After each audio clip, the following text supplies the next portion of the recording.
Right before we dive in, let's make this story bigger than just me and you.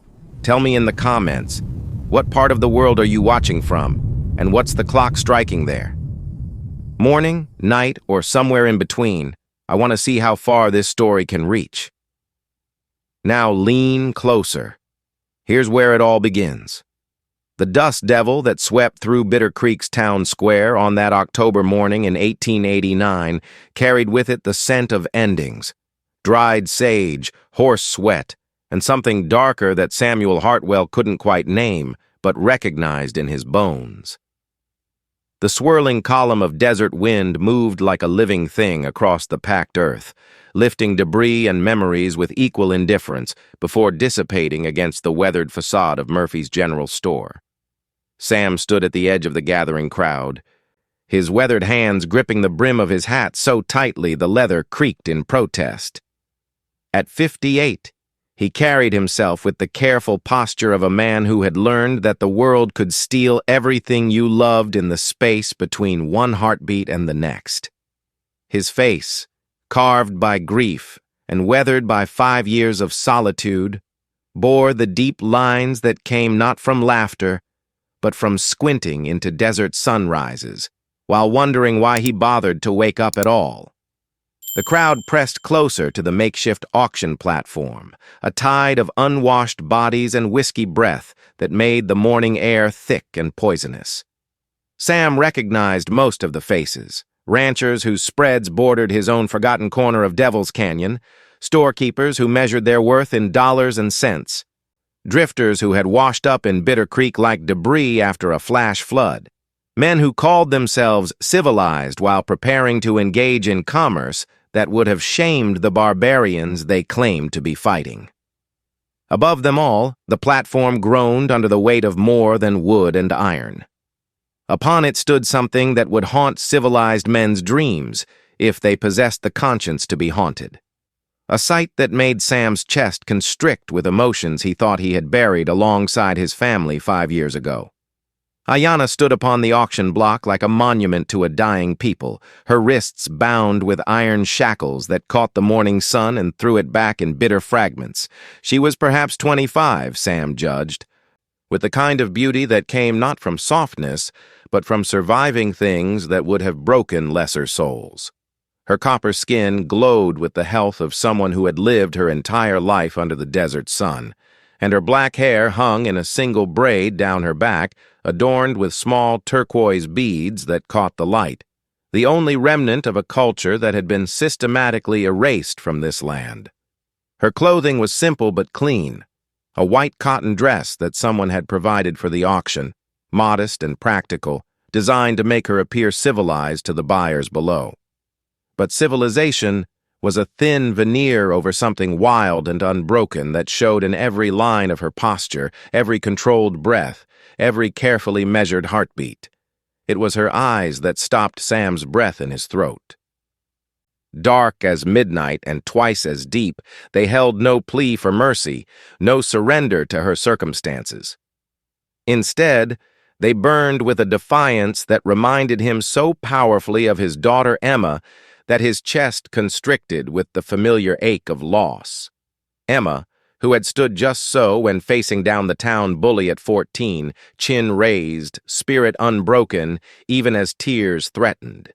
Emma, who had possessed the same proud tilt of the head, the same refusal to bow before circumstances beyond her control. The irony was not lost on him.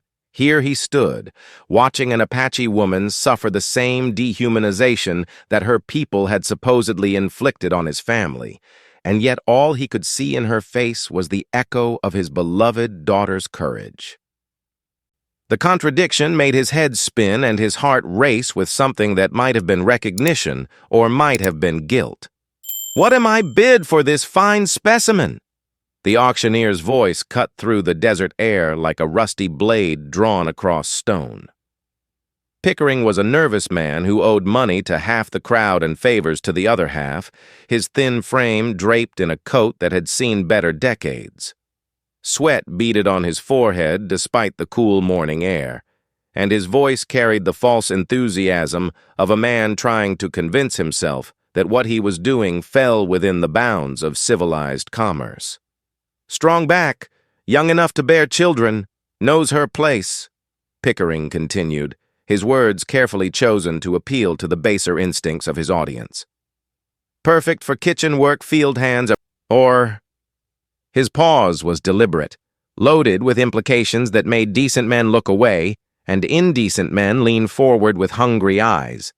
The crowd shifted restlessly, some shuffling their feet in discomfort, others pressing closer with the morbid fascination of spectators at a hanging. Sam felt bile rise in his throat as he watched men he had known for decades, men who claimed to be God-fearing Christians, evaluate another human being like livestock at market.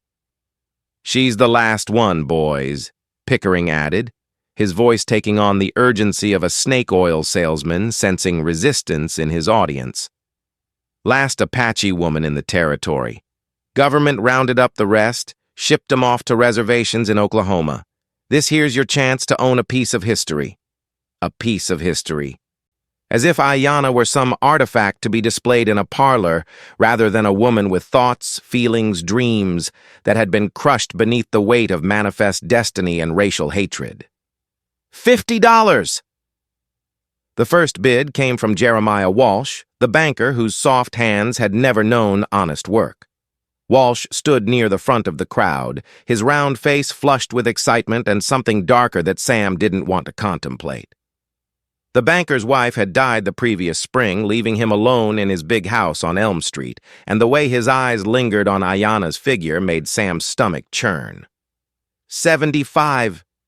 This from Miguel Santos, whose own wife had died in childbirth the previous winter.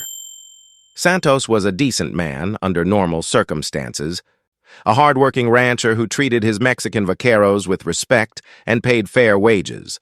But grief did strange things to a man's judgment, and loneliness could drive even good men to make choices they would later regret.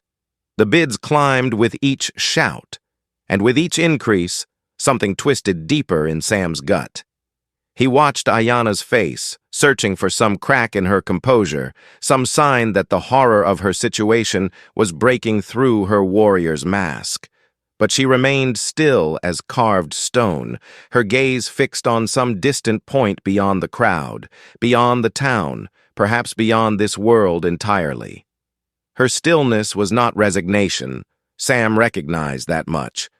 This was the patience of a predator waiting for the right moment to strike, the controlled breathing of someone who had learned to endure pain without breaking, to suffer indignity without surrendering the essential core of who she was.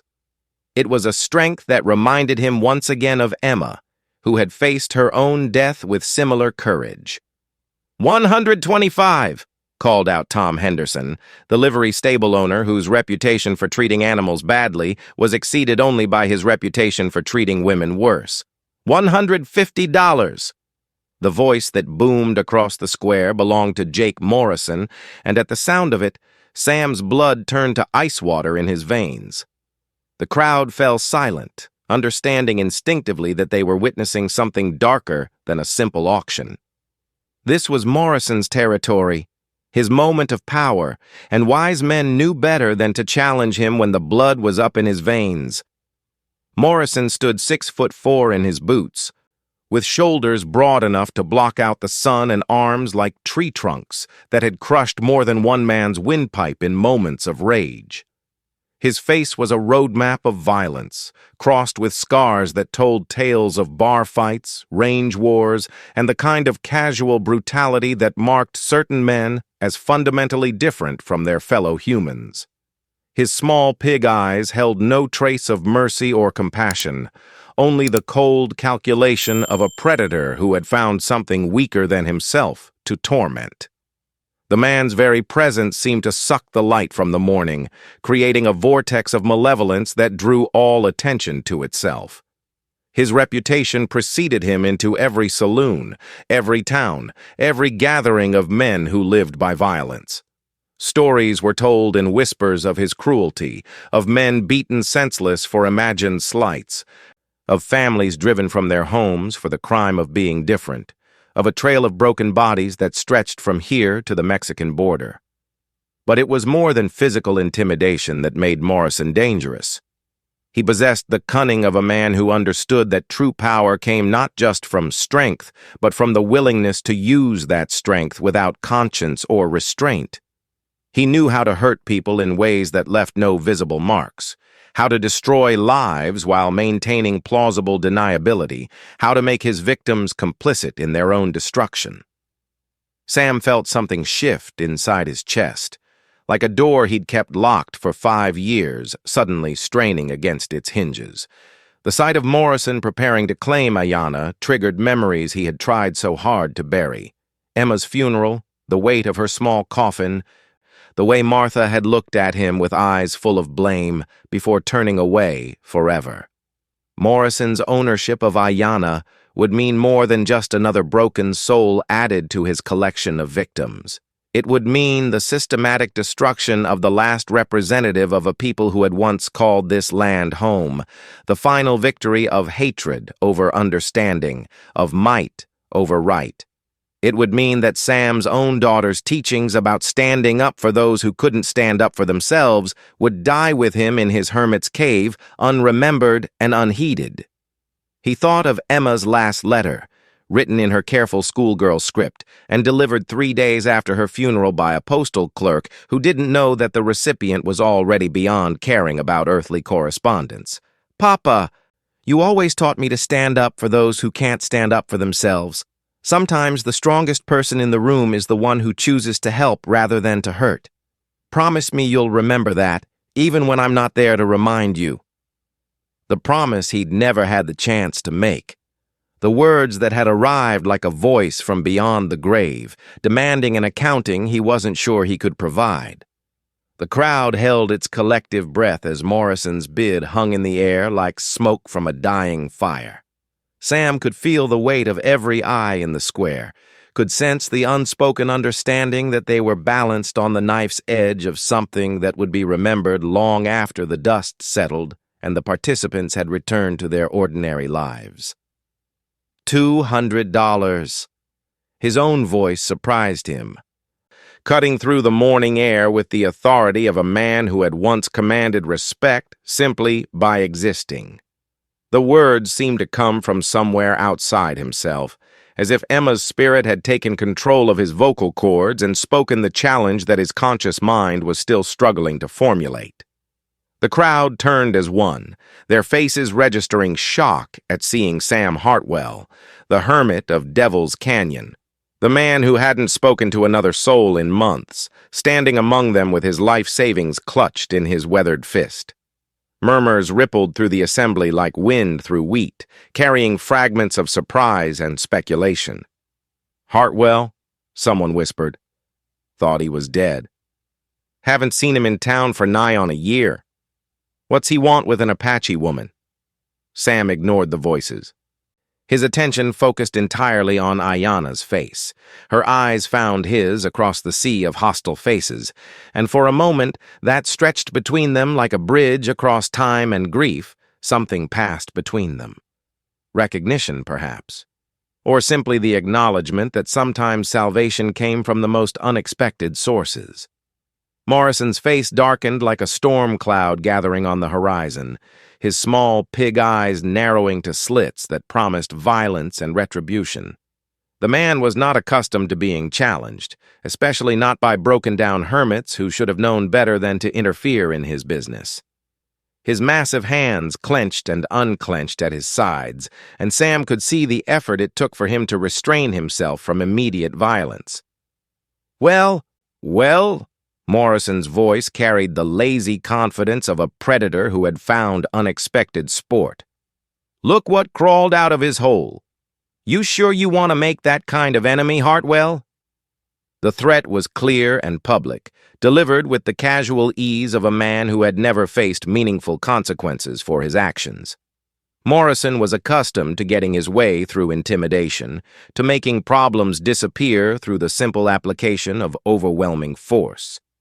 In his world, might made right, and anything that couldn't fight back deserved whatever happened to it. Sam stepped forward, his boots raising small puffs of dust with each deliberate step. 20 years of working cattle and horses had given him a deceptive strength that men often underestimated, lean muscle wrapped around bones that had been hardened by desert sun and shaped by honest labor. His face, carved by grief and weathered by solitude, showed no fear as he met Morrison's gaze. "The bid stands," Sam said quietly, but his voice carried across the square with the clarity of a church bell. There was no bluster in his tone, no false bravado, just the simple statement of a man who had weighed the consequences and found them acceptable. The tension in the square was palpable, thick enough to cut with a knife. Every person present understood that they were witnessing more than a simple auction. This was a confrontation between two different visions of what it meant to be human. Two incompatible philosophies of how the strong should treat the weak. Pickering, the auctioneer, glanced between Sam and Morrison like a mouse caught between two cats. His nervous energy was infectious, spreading through the crowd like ripples on a pond. Sweat poured down his face despite the cool morning air, and his hands shook as he raised his gavel. "Going once," Pickering called out, his voice cracking with uncertainty. $200. Going once. $250. Morrison's voice carried the edge of barely controlled rage, but also a note of desperation that surprised Sam. The big man was not used to having his authority challenged, especially not in public, and the humiliation of being outbid by a hermit was eating at him like acid. Sam felt the weight of his decisions settling on his shoulders like a lead blanket. $250 was more money than most men in Bitter Creek saw in a year, more than the land itself was worth in this God-forsaken corner of nowhere. It represented his entire life savings, every dollar he had scraped together in 5 years of selling horses and cattle, every cent that stood between him and destitution in his old age. But as he looked at Ayanna again, saw the way she held herself despite the shackles, despite the degradation, despite being reduced to livestock in the eyes of men who called themselves Christian, he knew that some things were worth more than money.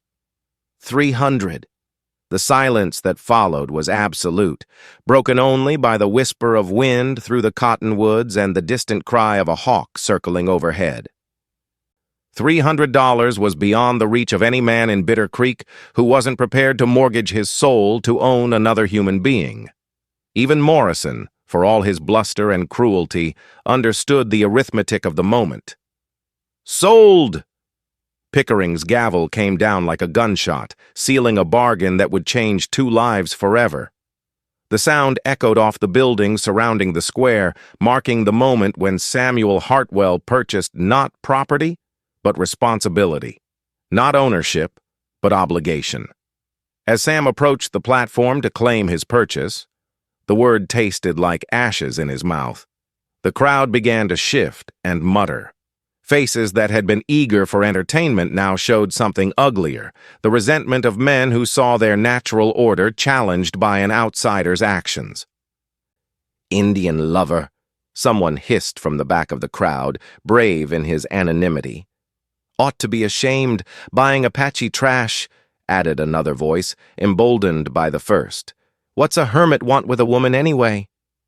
This accompanied by coarse laughter that made Sam's jaw clench with suppressed anger, but he ignored the voices, focusing instead on the careful task of helping Ayanna down from the platform. Her shackled hands made the process awkward, but she moved with the fluid grace of someone who had learned to adapt to any circumstance. When their eyes met, he saw gratitude mixed with wariness. She understood that she had been saved from Morrison, but she had no way of knowing whether her new owner would prove to be any better. Morrison stepped into Sam's path as he helped Ayanna toward his wagon, his bulk blocking out the sun like a malevolent eclipse. His breath, reeking of whiskey and rotted teeth, washed over them both as he leaned close enough for his words to be heard by only them. The proximity was deliberately threatening, a violation of personal space designed to intimidate and unnerve. "You got 3 days to get rid of that savage, Hartwell," Morrison whispered, his voice carrying the cold certainty of a man who had never made an idle threat. 3 days to come to your senses and remember what her kind did to your family. The reminder hit Sam like a physical blow, bringing back memories he had fought so hard to suppress. Emma's broken body, Martha's inconsolable grief, the funeral that had marked the end of everything good in his life. Morrison knew exactly where to apply pressure, exactly how to make a man doubt his own conscience. "Her people killed your daughter, Hartwell, burned out the Hendricks place just last year. You really want to sleep under the same roof as one of them?" Morrison's smile was the cold grin of a predator savoring the hunt to come. "Or we'll come collect her ourselves, and you won't like how we do it." Sam met Morrison's gaze without flinching, his hand steady as he helped Ayanna into his wagon. The shackles around her wrists caught the sun again, throwing fragments of light across both their faces like broken promises. He could feel the eyes of the entire town upon them, waiting to see how this confrontation would resolve itself. "I hear you, Morrison," Sam said quietly, but his voice carried the authority of a man who had nothing left to lose. "But she's under my protection now.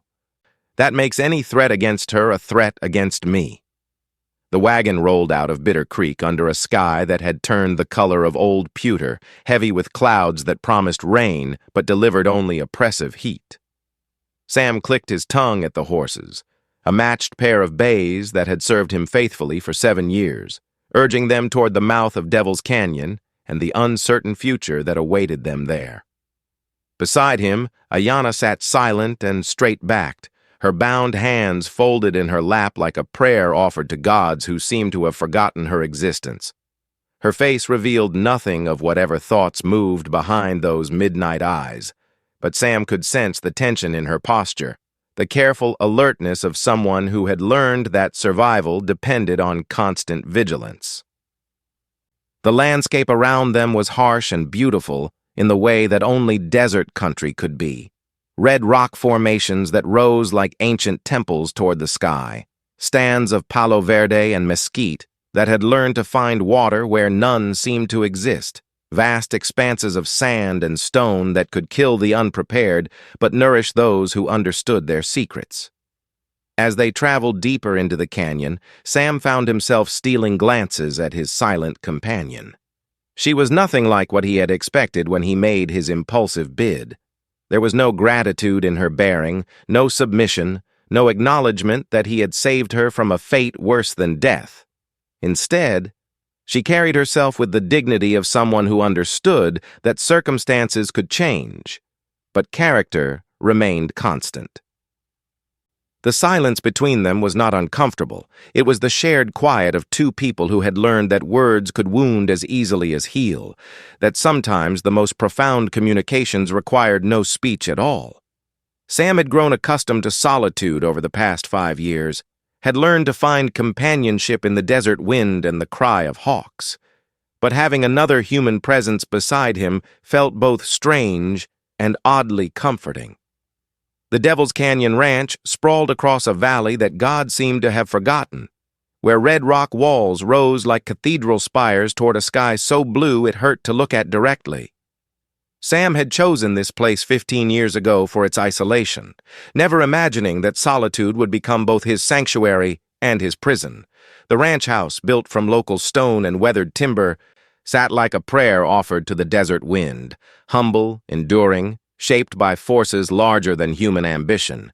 The buildings were simple but well-maintained, a 2-story house with a wraparound porch that faced east to catch the morning sun, a barn large enough to shelter 20 horses, corrals that could hold twice that many cattle, and various outbuildings that spoke of a working ranch operated by someone who took pride in his craft. Everything showed the careful attention of a man who had once had something to live for, though the past 5 years had left their mark in peeling paint and minor repairs left undone. As they approached the house, Sam felt the familiar ache of memory wash over him. 5 years ago, this place had echoed with life. Emma's laughter had bounced off the canyon walls like music made visible, and Martha's humming had filled the kitchen as she prepared meals that turned their simple house into a home. The porch where he and Martha had sat in the evenings, planning their future and watching their daughter grow into a remarkable young woman, now stood empty except for the ghost of what had been. He brought Ayanna here not as a master bringing property, but as a man offering sanctuary to another wounded soul. The irony was bitter as desert sage. His family had been killed by Apache raiders, and now he found himself protector to the last Apache woman in the territory. But grief had taught him that suffering recognized no tribal boundaries, and in her eyes he had seen the same hollow ache that stared back at him from every mirror. The first test of whatever understanding existed between them came when Sam showed Ayanna to Emma's room. He opened the door without explanation, simply stepping aside and allowing her to see inside. The room remained exactly as his daughter had left it. Books stacked beside the window, a half-finished needlework sampler depicting a field of wildflowers, the quilt Martha had made scattered with tiny yellow roses that seemed to glow in the afternoon light, filtering through lace curtains. Ayanna stood in the doorway for a long moment, her shackled hands hanging at her sides, taking in the intimate details of a life cut short. Sam watched her face, looking for some sign of what she was thinking, what she was feeling in the presence of so much preserved innocence. When she finally stepped inside, it was with the careful reverence of someone entering sacred ground. She moved through the room like a ghost, learning to interact with the physical world, her fingers trailing over surfaces with the gentle touch of someone who understood that some things were too precious to be handled roughly. She paused at the window where Emma had loved to read, touched the spine of a book that had been left open to a passage about courage and sacrifice, examined the needlework with the eye of someone who understood the skill required to create such delicate beauty. Sam left the key to her shackles on the dresser beside a basin of warm water and clean cloths. He did not speak, did not explain, did not demand gratitude or submission. He simply closed the door and walked away, understanding that trust was not given but earned, one careful gesture at a time. Whether she chose to free herself, to stay, or to disappear into the desert night was a decision that only she could make. Sleep eluded Sam that first night as he lay in his own bed, listening to the subtle sounds of another person moving through his house. He heard the soft splash of water, the creak of floorboards, the whisper of fabric against skin as Ayanna made herself as comfortable as circumstances would allow. But he heard no attempt at the window, no test of the door, no preparation for escape. The knowledge that she was choosing to stay, at least for now, brought with it a complex mixture of relief and responsibility that Sam wasn't sure he was prepared to handle. He had acted on impulse at the auction, driven by memories of Emma and a sudden, overwhelming need to prevent another innocent soul from falling into Morrison's hands. But now, in the quiet darkness of his bedroom, he was forced to confront the reality of what he had done. He owned another human being. The thought made his stomach churn with revulsion, even though he knew his intentions were good. Ownership implied the right to command, to punish, to dispose of as one saw fit. It reduced a person to the level of livestock, stripped away dignity and autonomy in the name of legal commerce. The fact that he had paid $300 for the privilege only made it worse. But what was the alternative? To have left her to Morrison's tender mercies? To have allowed the last Apache woman in the territory to disappear into a hell of brutality and degradation? Sometimes, Sam reflected, the right thing to do was also the most morally ambiguous, requiring actions that violated one's principles in service of a greater good. Morning brought the sound of movement in the kitchen, the smell of coffee brewing, and the realization that his silent guest had not taken advantage of the darkness to disappear into the desert. When he dressed and made his way downstairs, he found the shackles on the kitchen table, polished clean and arranged with the precision of an offering. Ayanna sat at the window when he entered the kitchen, no longer bound but making no move toward the door, toward escape, toward the freedom that lay just beyond the canyon walls. Her hair hung loose around her shoulders, and she wore one of Emma's simpler dresses, blue cotton that brought out the depth of her dark eyes and made her look younger, more vulnerable than she had appeared on the auction block. They regarded each other across the kitchen like two wild animals learning to share the same watering hole. Sam poured coffee for them both, the everyday ritual made strange by the weight of unspoken words and unresolved questions. She accepted the cup with hands that bore the scars of hard labor, burns from cooking fires, cuts from thorns and sharp tools, calluses that spoke of a life spent working with her hands to survive. The coffee was bitter, made from beans that had traveled too far and aged too long, but she sipped it without complaint. Her eyes never left his face, studying him with the patient attention of someone who had learned to read danger in the smallest gestures, to find truth in the spaces between words. Days passed in this careful dance of coexistence. Sam went about his routines, feeding the horses, mending fences that seemed to break with the persistence of desert wind, checking the water sources that meant the difference between life and death in this harsh country.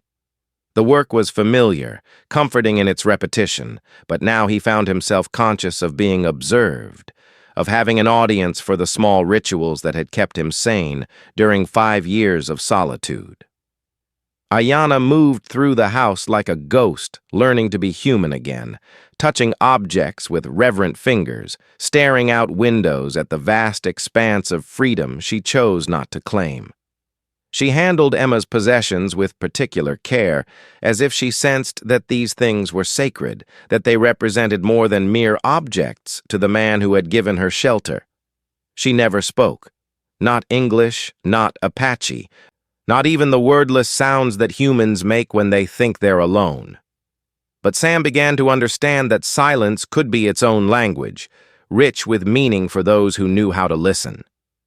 When she touched the spines of Emma's books with gentle fingertips, he understood she could read. When she sorted through Martha's dried herbs with the expertise of someone who knew their healing properties, he understood she possessed knowledge that white medicine had yet to discover. Her movements through the house told stories that words never could.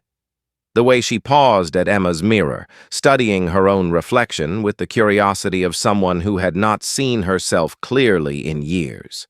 The careful attention she paid to the kitchen, learning the location of every pot, every utensil, every ingredient as if preparing to take responsibility for meals she had not been asked to prepare. The reverent way she handled Martha's sewing basket, examining the needles and thread with the eye of someone who understood the value of such tools. Sam found himself watching her with the fascination of an anthropologist studying an unknown culture. Every gesture seemed deliberate, purposeful, part of a complex internal dialogue that he could only guess at. She was clearly intelligent, clearly capable of far more than the menial labor that most people would expect from someone in her position. But she was also cautious, testing the boundaries of her new situation with the care of someone who had learned that trust could be a fatal mistake.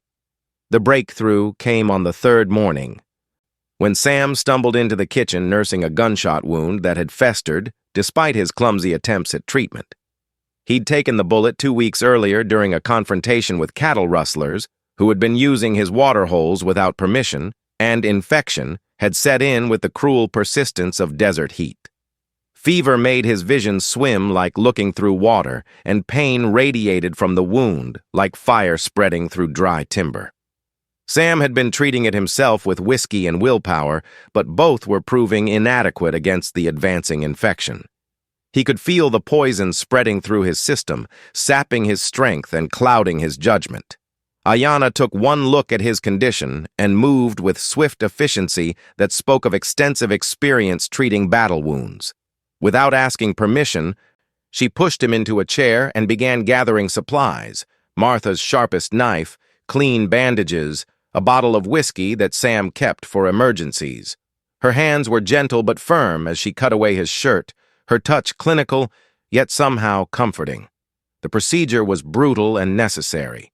She reopened the wound with steady hands, drained the infection, and cleaned away dead tissue with the merciless precision of someone who understood that kindness sometimes required cruelty. Sam bit down on a leather strap and let her work, watching her face for any sign of the satisfaction his people would feel in causing pain to their enemy's survivor. He saw none. Her expression remained focused, professional, concerned only with healing rather than revenge. There was compassion in her touch, a gentleness that spoke of someone who had spent her life caring for others rather than harming them. When she finished, the wound was clean and properly dressed, the fever already beginning to break under the influence of herbal remedies she had prepared from Martha's dried supplies. She helped him to his room with the same careful attention she might have shown her own father, settling him under blankets with a cup of willow bark tea that tasted terrible, but worked better than anything the town doctor might have prescribed. Her movements were efficient, but not hurried, confident, but not presumptuous, the actions of someone who had been trained in the healing arts from childhood. That evening, as strength slowly returned to his limbs and clarity to his thoughts, Sam found himself studying this woman who had every reason to let him die, but had chosen instead to heal. The irony was overwhelming, an Apache woman using her skills to save the life of a man whose family had been killed by her people. But as he watched her efficient movements, her obvious expertise with medicinal herbs, her gentle concern for his welfare, he began to understand that tribal loyalties might be far more complex than he had imagined. The memory hit him like a physical blow, sudden and overwhelming in its clarity. He had forgotten about the boy, barely 10 years old with a compound fracture that would have crippled him without proper treatment. Emma had insisted they help, had worked alongside Martha to set the bone and tend the wound, had shared her own food with the child while he recovered enough to travel. When the boy's family came looking for him, they had found him healthy and laughing, playing with Emma's collection of carved horses on the porch where she spent her afternoons reading. The Apache family had left gifts, beautifully crafted beadwork, dried meat, medicinal herbs that Martha had treasured for their healing properties. The boy's father had tried to explain in broken English that this kindness would not be forgotten, that the debt would be honored by his people. Sam had accepted the gifts politely, but thought little of them, assuming the gesture was purely ceremonial, the kind of formal politeness that allowed different cultures to interact without understanding each other. He had forgotten the encounter until now, but watching Ayanna tend his wound with the same skill and compassion his family had shown her people, he wondered if kindness might be a debt that transcended tribal boundaries, a currency that could be paid forward across years and grief and the artificial divisions that men created to justify their hatred. The next morning, Sam found wildflowers by his door, desert lupine and ghost flower arranged in a pattern he somehow recognized as significant. The arrangement was too deliberate to be accidental, too beautiful to be random, and something in the placement of the blooms stirred a memory he couldn't quite grasp. When he asked about it through careful gestures, Ayanna showed him how the arrangement honored both the dead and the living, how Apache mourning customs acknowledged grief while celebrating the continuation of life. The revelation opened a new form of communication between them, a language built on symbols and shared understanding rather than words.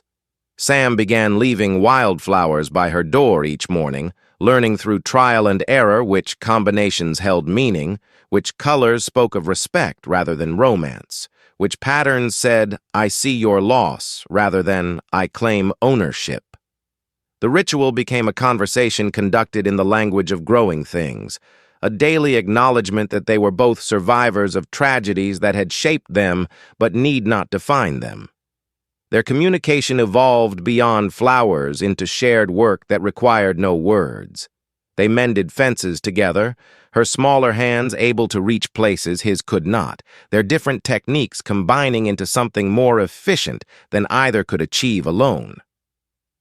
She showed him how to read the desert's subtle signs, which plants indicated underground water, how to predict weather changes from the behavior of birds, where to find food when civilized supplies ran low. In return, he taught her things that might keep her alive in a white man's world: how to handle firearms, how to read the signs of approaching riders, how to use the terrain of Devil's Canyon to confuse and delay pursuers. Neither spoke of why these skills might be necessary, but both understood that Morrison's 3-day deadline was not an idle threat, and that the peaceful interlude they had created could not last forever. The warning signs were already beginning to appear. A lone Apache scout had been spotted on the mesa that overlooked the ranch, visible only as a tiny figure against the sky. Sam watched him through his field glasses, noting the way the man positioned himself to observe without threatening, the careful signals he made with a mirror that caught the sun and threw coded messages to unseen watchers. When Sam mentioned the scout to Ayanna through gestures, she nodded without surprise and pointed to symbols that had appeared carved into his fence posts, not threats, but messages.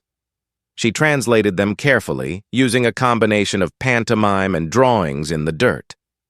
She lives, we watch, we wait. The knowledge that her people were near, that they had been searching for her, brought the first crack in Ayanna's composed facade. Sam saw tears gather in her eyes before she turned away, saw her shoulders shake with suppressed emotion.